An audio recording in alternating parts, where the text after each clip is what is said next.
आचार्य द्रोण वेदों और शास्त्रों की ज्ञाता, धर्म और नीति के पालन करने वाले और युद्ध कला के अपराजित गुरु। आचार्य द्रोण भारतवर्ष में गुरु की एक पर्याय है।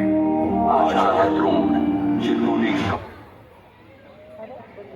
द्रोण वेदों और शास्त्रों की ज्ञाता, धर्म और नीति के पालन करने वाले और युद्ध कला के अपराजित गुरु। आचार्य द्रोण भारतवर्ष में गुरु की एक पर्याय है। आचार्य द्रोण जिन्होंने कौरवों और पांडवों को श्रेष्ठ योद्धा बनाया और हमें राजधर्म के प्रति निष्ठा का पाठ पढ़ाया। आचार्य द्रोण महाभारत के प्रभावशाली मंत्रों में से एक। ऋषि भारद्वाज के आश्रम में द्रोण का जन्म हुआ।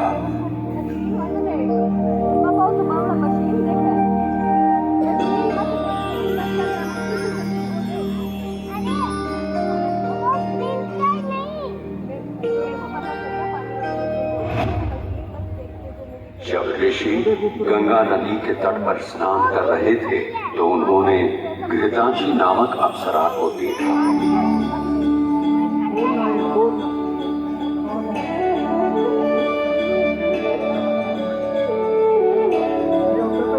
उस क्षण उनके मन में प्रेम उत्पन्न हुआ।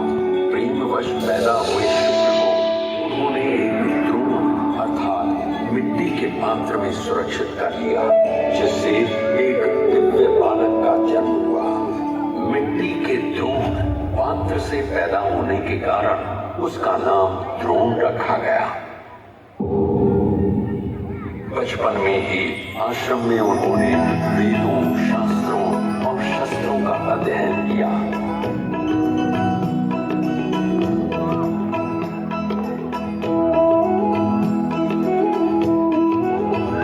जब विवाह का समय आया, कृपि उनकी पत्नी बनकर आई। कृपाचार्य की बहन साध्वी कृपि अपने पति के आदर्शों में हमेशा सहायक रही। पुत्र अश्वत्थामा का जन्म उनके जीवन में नई ऊर्जा लेकर आया। अश्वत्थामा जन्म ही से दिव्य शक्तियों से संपन्न थे। उनके मस्तिष्क पर एक अमूल्य रत्न भी था। क्षत्रियों का संहार करने के बाद परशुराम अपना सर्वस्व ब्राह्मणों को दान कर रहे थे। द्रोण भी धनुर्विद्या, दिव्यास्त्रों और धन की लालसा में उनके पास गए। भगवान परशुराम, मैं आपके चरणों में नमन करता हूँ। मैं आपसे धन आदि की प्राप्ति की इच्छा से आया हूँ।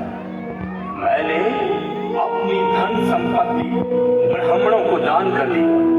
मेरी बची हुई धनुर्विद्या और दिव्यास्त्रों का प्रयोग सिखा सकता हूँ। गुरुदेव, मैं यही ज्ञान पाकर धन्य हो जाऊंगा। मुझसे बड़ा कौन धनी होगा, जिसे स्वयं परशुराम ने सिखाया हो। रोज तुम्हारी निष्ठा ने मेरा हृदय जीत लिया है।